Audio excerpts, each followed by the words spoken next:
Marec, mesiac knihy. Nie je dnes veľa príležitostí hovoriť o knihe. Ocitla sa na okraji záujmu uponáhlanej spoločnosti. Preto poteší príchod marca, mesiaca, s ktorým je kniha už odávna spojená.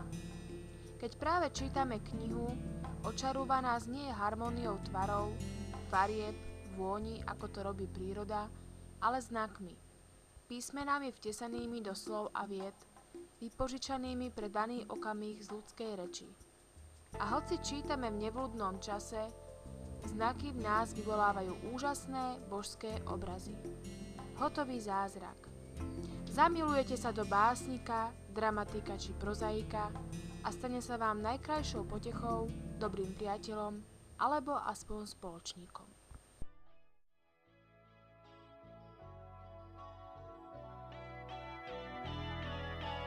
Keď ku mne príde sen, vždy vchádzam do rozprávky, ticho jak biely tieň.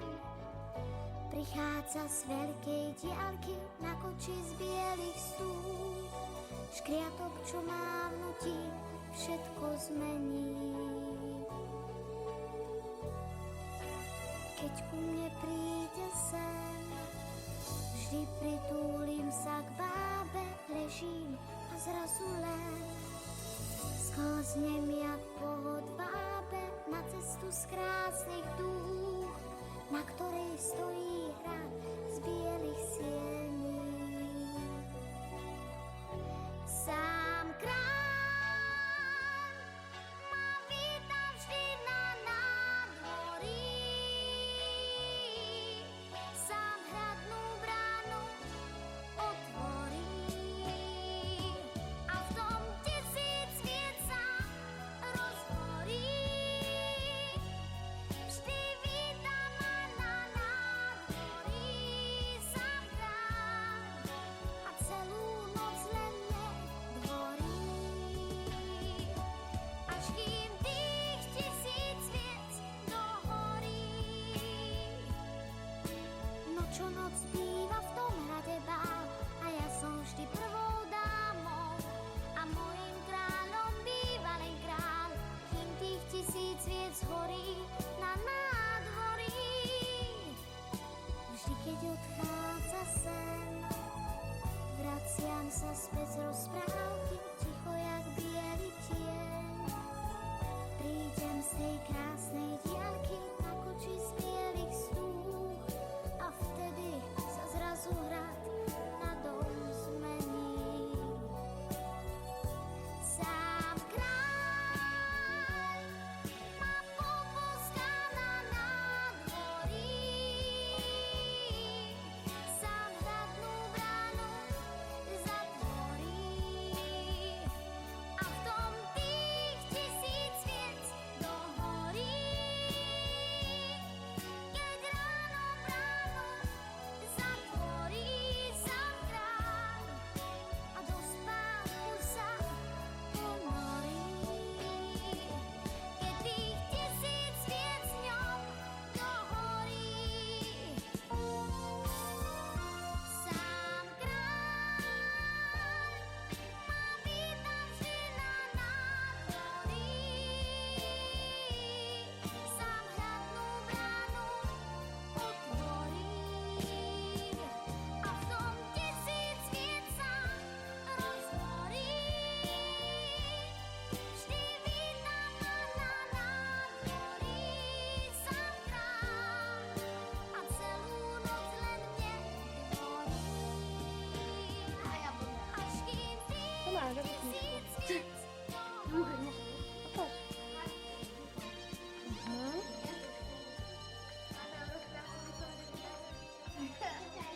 Ty máš akú knižku? Prečo? Chcela jalovica?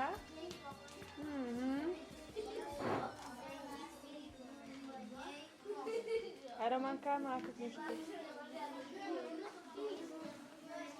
To je co za knižku? Žiadna zhruba má okolie. Žiadna droda má okolie. To sme sa učili na vlasti vedieť. No, vidíš. Kamerujte.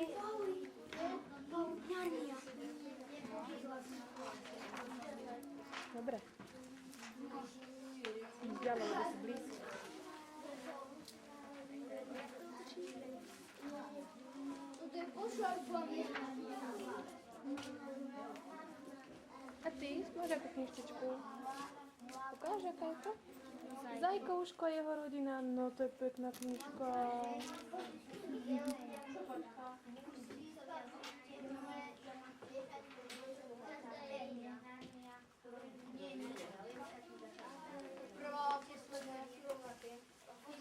A ty?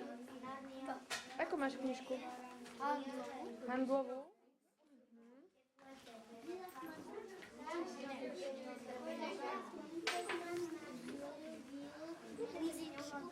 Fiona sa nevie, že jej stáje je zlomyselná ambicia. Dobre, ja neviem, čo to je. Kde ste to zobrali? Poď, Vierka, ukážem. Ešte raz. Toto tíško spriada siete v našej izbe v zime, v lete. Dávaš sa?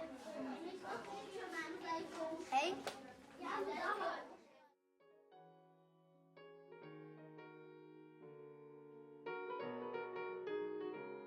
I knew this girl named Detroit Cool that moved up in my block. At 6'2", with knee socks high and class of 80 rocks. And she got hips to sway for you, and she got legs that never really stop.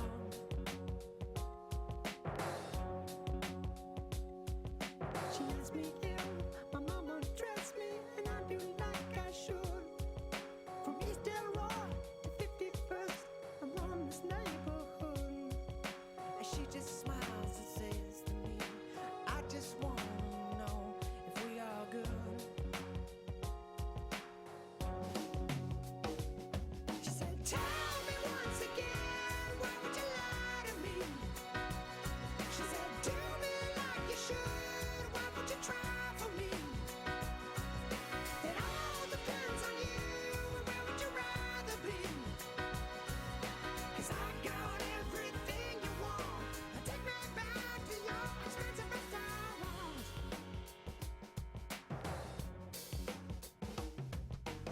You can't trust me, we won't make it if we put you in the mood. She said, no, I've been there before. You got that attitude.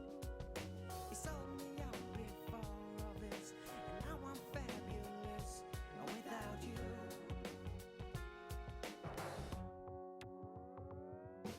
Tell me once again, why would you lie to me? She said, do me like you should, why would you try for me? It all depends on you, where would you rather be? 'Cause I got everything. Pri pátraní, prečo sa marec už roky pripomína ako mesiac knihy, som sa dopracovala k známej a zaujímavej postave slovenskej histórie. Martin Hrebenda Hačavský. Narodil sa 10. marca 1796. Tento legendárny šíriteľ slovenskej a českej knihy a tým aj osvety a vzdelanosti sa narodil aj zomrel v marci. Hoci bol slepý, natoľko miloval knihy, že sa mu stali osudom. Putoval po Gemeri, Malohonte až do Viedne, zbieral staré tlače a rukopisy a zachraňoval ich. Medzi slovenských vlastencov a vzdelancov roznášal nové slovenské a české knihy, najmä od vydavateľov Gašpara Felpartaky z Liptovského Mikuláša a Karla Amerlinga z Prahy. Zaslúžil sa tým o rozvíjanie slovenského národného povedomia a života v období národného obrodenia. Rozširovaním obľúbených kalendárov a populárnej spisby medzi pospolitým slovenským ľudom sa zaslúžil, že aj chudobní a nevzdelaní ľudia spoznávali knižnú kultúru a získavali prehľad o verejnom dianí. Svoju súkromnú zbierku kníh neskôr daroval Matici slovenskej a prvému slovenskému gymnáziu v Revúcej. Marec, mesiac knihy, bol prvýkrát v bývalom Československu vyhlásený v roku 1955 na počesť Mateja Hrebendu a ako snaha o udržanie a podporenie trvalého záujmu o knihy. Dnes už úlohu Mateja Hrebendu, šírenie kníh a knižnej kultúry a podporu vzdelávania plnia knižnice. Hoci sprístupňujú svoje knižné fondy čitateľom po celý rok, v marci zvlášť aktivizujú svoju činnosť. Do mesiaca knihy vhodne zapadol aj Týždeň slovenských knižníc, ktorý vyhlásila Slovenská asociácia knižníc v roku 1999 a pravidelne sa organizuje posledný marcový týždeň. Cieľom tejto akcie je pripomenúť, že aj v období informatizácie, moderných informačných technológií a počítačov má kniha svoje opodstatnenie a význam. Aj kniha prechádza nevyhnutným vývojom od rukopisnej cez tlačenú speje k svojej elektronickej podobe. Nie je podstatná jej podoba, ale význam, ktorý mala v histórii a má aj v súčasnosti pre spoločnosť a jednotlivca. V dnešných časoch informácií rýchleho spôsobu života kniha ponúka čitateľovi priestor na únik z reality. Záleží len na ňom, akou cestou sa vydá, či chce pátrať po zločincovi, prežiť romantický príbeh, zahlbiť sa do intelektuálneho rozjímania. Aby sa toto všetko nestalo minulosťou, aby aj tí najmladší objavili krásu takéhoto zážitku, preto treba niečo urobiť. Ukázať im už takmer načisto zabudnutého priateľa. Ukázať im knihu.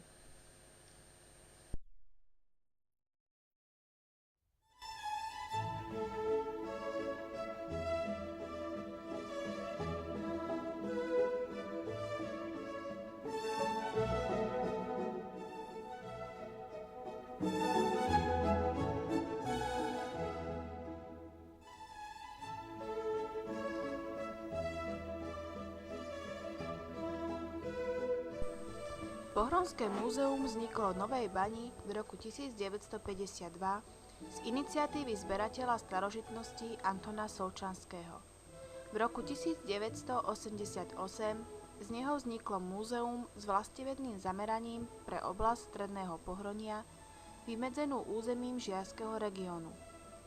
Sídlom múzea je budova niekdajšej radnice, pôvodne štvorpodlažná gotická stavba z druhej polovice 14. storočia, ktorá je dnes kultúrnou pamiatkou. V zbierkovom fonde sú zastúpené archeologické nálezy, pamiatky na baníctvo, remeslá a ľudovú výrobu, numizmatické pamiatky a umelecké diela dokumentujúce históriu tohto regiónu, najmä však mesta Nová Baňa. Nová Baňa sa do dejín baníctva zapísala v roku 1722 uvedením prvého atmosférického stroja na čerpanie vody z baní. Práve tento model patrí medzi vzácne exponáty múzea. Nezaškodí trošku zopakovať si z tej histórie Novej Bane mesta. Dobre? Kto mi povie, čím bola známa? Ja. Potom budeme pozerať vstupy, hej? Kto mi povie, čím bola známa Nová Baňa? Baníctvo. Áno, a čo sa tu ťažilo? Uhlie. Nie. Kamene. Zlato a striebro sa tu ťažilo. A prvá písomná zmienka o Novej Bani je z roku 1337. Nachádza sa na listine Hronsko-Benedického opátstva a podľa tejto listiny daroval opát Zygfrид synom Ladislavovým z Pukanca, Mikulášovi a Petrovi pozemok na postavenie rudného mlyna. Rudný mlyn bolo také zariadenie na drvenie rudy. Potom z tejto rudy získavali zlato. Ešte tavili, pražili a postupnou takouto výrobou získavali to zlato.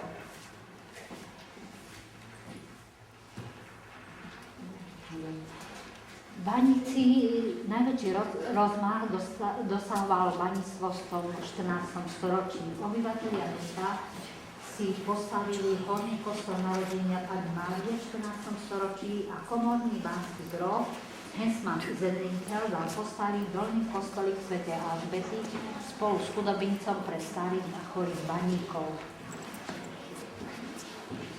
Bane začala zaplavovať spodná voda a mesto vynakladalo veľké úsilie na jej očerpávanie. Nepomohlo ani to, že panovník Ľudovít II odpustil mestu platenie daní a poplatkov na 8 rokov. Viackrát mestom prechádzali rôzne vojska, ktoré ničili tieto banské zariadenia. A ako som vám už to ste si asi zapamätali, 16. mája roku 1664 v noci Turci utrpeli porážku pri Žarnovici, vtrhli sa do mesta, mesto vypálili, 16 mešťanov tu nám na meste sťali, 48 ľudí sa pred nimi schovalo do bane, ale Turci ich objavili, nahádzali pred vchod vraždie, to zapálili, títo ľudia sa tam udusili, 200 ľudí pobili tu na povrchu a 60 odviedli do zajetila. Nová nádej na zvýšenie ťažby vznikla rok 1722, kedy prišiel, teda bol prizvaný sem do Novej Bane anglický konštruktér Isaac Potter, ktorý tu postavil taký stroj na čerpanie vody z baní. Lebo ľudí to bolo veľmi namáhavé a baníci to vyčerpávať tú vodu z baní nestihli. Tam je pec, do ktorého kúrili drevo. Voda sa premeniala na páru a prenášala pohyb na tie páky, ktoré spúšťali do bane veľké 50-litrové vedro.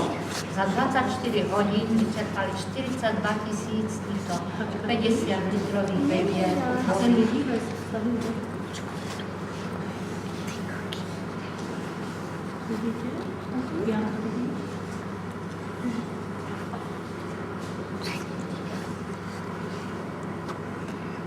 Ťažba sa už neobnovila, lebo sa odplatila.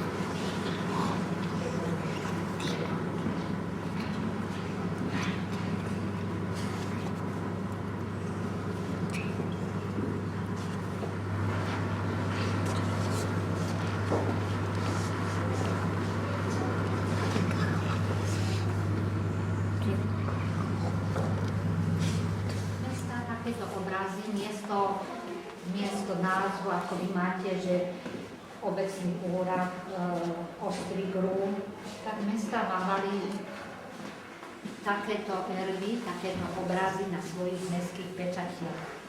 Je na ňom znázornený panovník Ľudovít I, ktorý obetuje Panne Márii zlato a striebro, ktoré sa tu ťažilo. To havrana, toho vtáka s tou oblúčkou, vzal do erbu Matej Kornín, ktorý odpustil mestu platenie daní a poplatkov a údajne sem povil na položku. Je na ňom nápis, ak nebude vždy pán danovku hore tým, ktorý mesto strážia, teda to znamená, že ak nebude nad mestom držať ochranu ruku pánov, tak danom budú hore tí strážcovia, ktorí strážia mesto. No, vy ste asi viacej zvedaví na tieto predmety jednotlivé, tak pôjdeme po tých jednotlivých. V rohu je taký náhrobný kameň. Nazývame ho tiež Dobrý pastier. Vyhotovil ho Jozef Nejšel-Farago. Bol to hodružský rodák, ktorý vyhotovil aj tú trojicu pred múzeom. Tento pomník bol na hrobe Alexeja Pečku, ktorý to pôsobil ako miestny farár. Tak mu to vďačnosti dali postaviť na jeho hrob, ale dostal sa sem do múzea, lebo tam sa bol dávno rozsypal. Tu vidíte takú umývaciu súpravu, lavor, misa na umývanie, rôzne predmety na odkladanie mydla, kefy, ako sa to vytro? No, rôzne hodinky. Tu je obráz Dáma v bielom, autora nepoznáme.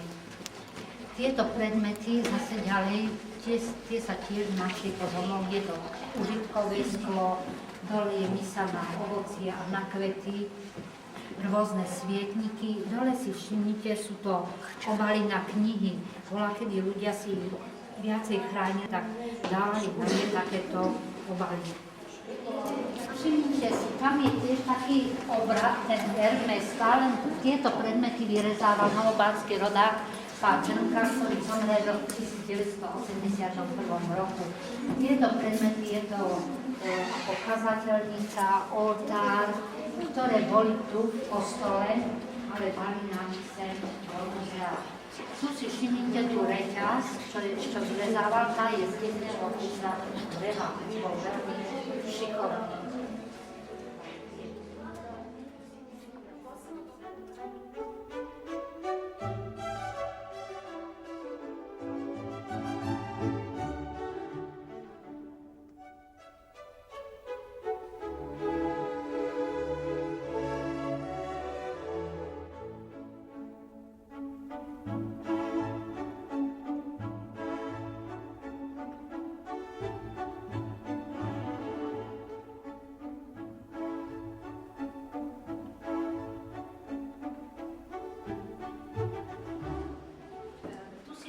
Je svadobný obraz. Nevesta si dávala zarámovať svoju partu a ženikové zvierko. Do takej trublici si ukladali šatstvo, bola kedy obyvatelia prali, nemali práčky, ale prali takými fiestami na potoku.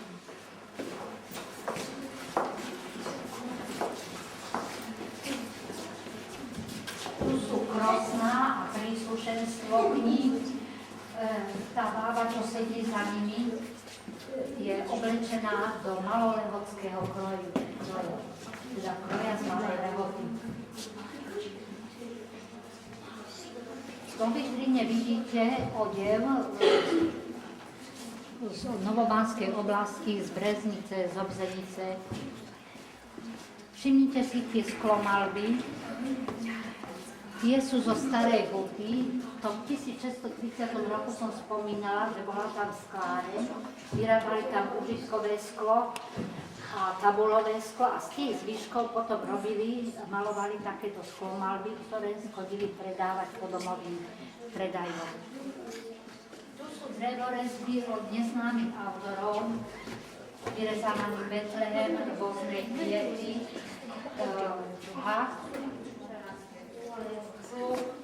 na oranie. Tam sa veľa zaoberali poľnohospodárskou prácou. V Novej Bani a na Drevo bola veľmi rozšírená hrstiarská výroba.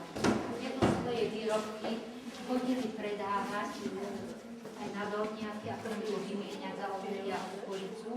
A tu vidíte rôzne druhy tých hrnčiarských výrobkov. Najstaršia bola tá čierna kráľovská. A tieto predmety, tu čo vidíte, to je z brehov od pána Fialu. Má také modernejšie malovanie rôzne časti.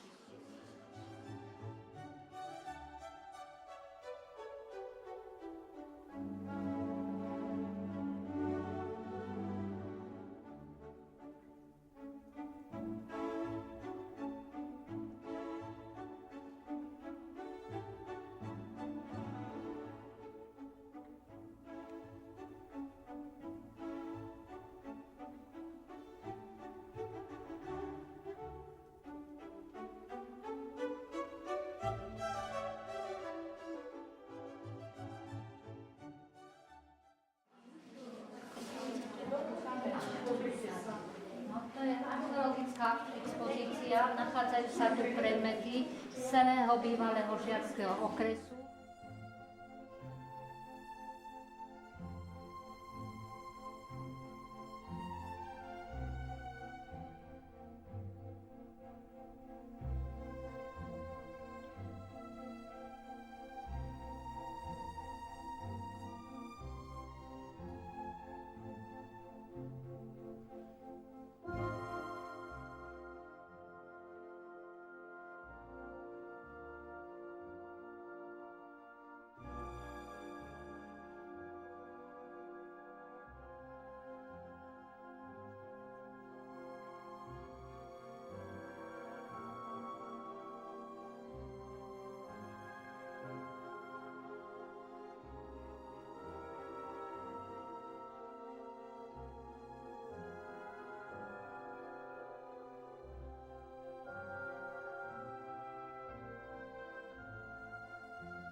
Spoločne si hviezdu prijať, spolu v dobrom sa zísť, priateľstvo si v dlani hriať, spolu zo školy ísť, ruka v ruke kráčať raz, spolu tešiť sa z hier, lístok šťastia poďme nájsť, potom čítať si sen, najkrajší sen, spoločne si pieseň jesť, ktorá rozpáli tvár, kráľovsky sa hádok zriecť, hľadať samému pár, spolu bežať záhradou, spolu vklznúť do brán, nikto nie je tam sám, nikto nie je tam sám,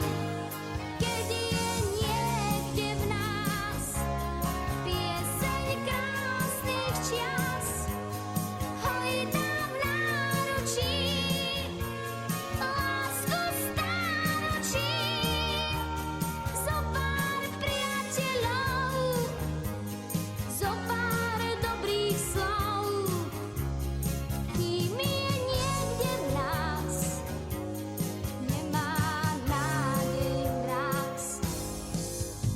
Spoločne si pieseň prijať, spolu v dobrom sa zísť, lístok šťastia v dlani hriať, spolu zo školy ísť, spoločne si pieseň jesť, hľadať samému pár, spoločne si pieseň prijať, ktorá rozpáli tvár, rozpáli tvár, je niekde v nás pieseň dávnych čias, hojná v náručí, lásku stáročí, zo pár priateľov, zo pár dobrých slov, kým je niekde v nás, nemá nádej mraz. Kým je niekde v nás, nemá nádej mraz.